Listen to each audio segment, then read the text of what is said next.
একে যদি একবার ডাকলে ওঠে। যাই এখন খুন্তিতে নিই, একটু দাঁড়িয়ে আজ ওর হাড় গোড় না ভেঙে বেলা 3টে বাজে এখনো ঘুম থেকে উঠিনি। যাচ্ছি, এক মিনিট কোথায় ওইদিকে দৌড় দিয়েছে।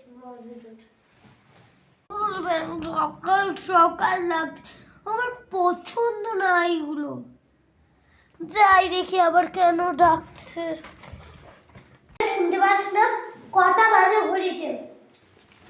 আমি ব্যাডমিন্টনটা ওই ঘরে রেখে আসলাম, নিয়ে আসছি, দাঁড়া। কেন কেন? না মা, কেন? না মা, ওই